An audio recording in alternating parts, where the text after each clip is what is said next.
I feel it's important to set the full record straight on this trial because I want people in the future to have a full picture of what happened and how did we get here.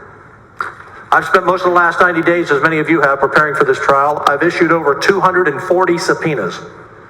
I've studied numerous motions, written multiple orders, read hundreds of pages of history, rules, documents, and worked on every detail of this trial with you and with our incredible Secretary of the Senate, the Clerk of the Court, who turned this chamber into a courtroom, and her great staff.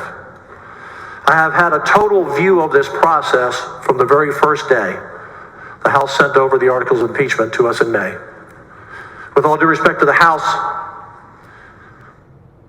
we didn't need to be told in the final arguments how important this vote was.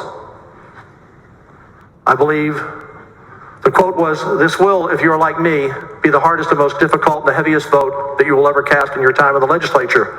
This vote will be the vote you're remembered for most." Our members already knew that and have known that for the last 3 months. If only the House members who voted for impeachment would have followed that instruction in the House, we may not have been here.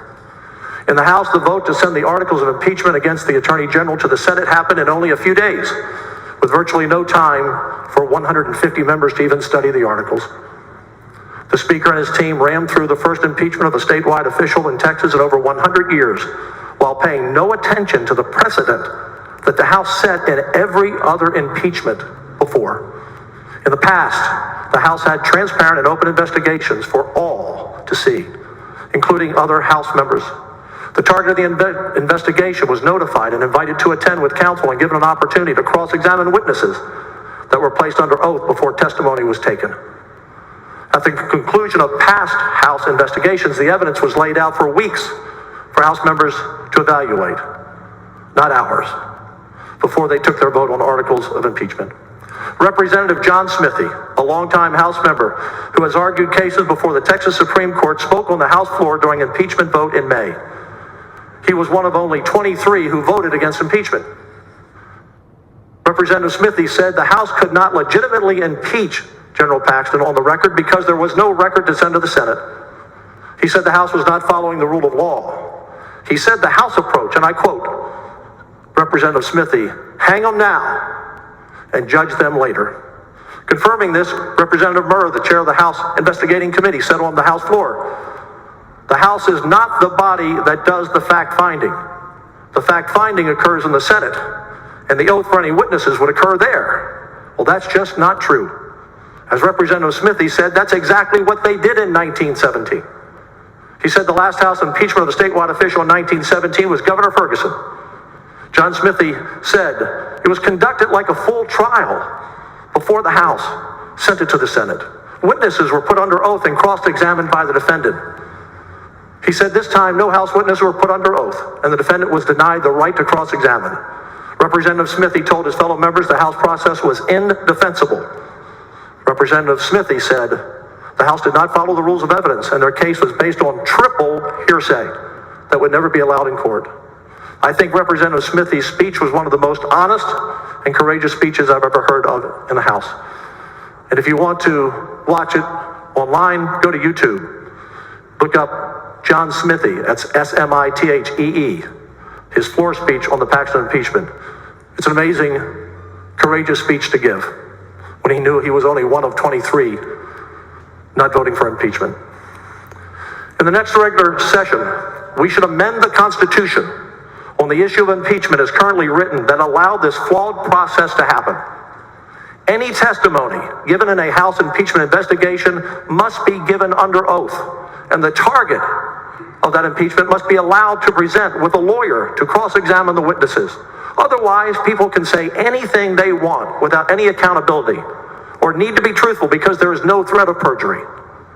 The House must also give members a minimum of 2 weeks to review all evidence given under oath before voting on such a serious matter. Had they done those two things, this trial may never have happened. And when the House sends articles of impeachment to the Senate, if they do in the future, the official should not be put on unpaid leave through the process. The federal system does not allow that. Why do we allow that in Texas? President Clinton and President Trump did not have to step down from the Oval Office from their duties during their impeachment process. And members, this is not a partisan issue.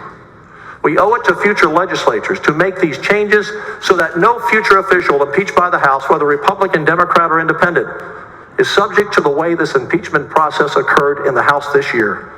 Millions of taxpayer dollars have been wasted on this impeachment. 31 senators and a large Senate staff that made this trial possible have put their family life, their jobs, their business on hold for the last 3 months after already being here from January to June. I'm going to call next week for a full audit of all taxpayer money spent by the House from the beginning of their investigation in March to their final bills they get from their lawyers. We will provide our cost as well that were forced on us by the House impeachment. One big difference, we didn't pay a huge team of outside lawyers and investigators.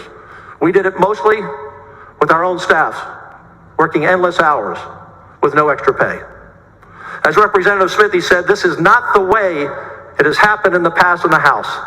That's why I believe we've only had 2 prior impeachments. Our founders expected better.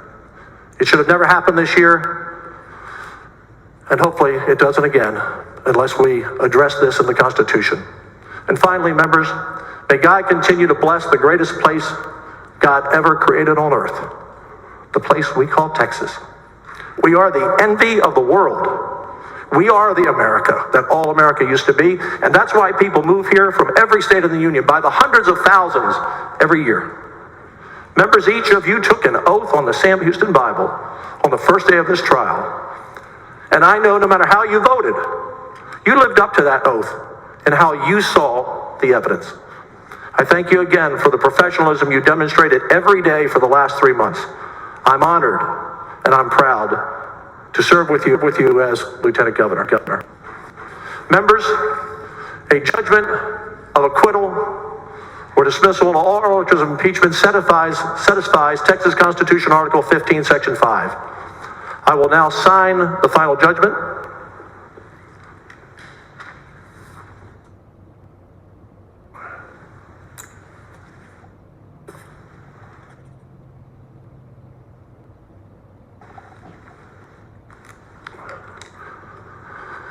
This judgment will be filed with the Secretary of State and Attorney General Warren Kenneth Paxton Jr. is hereby, at this moment, reinstated to office.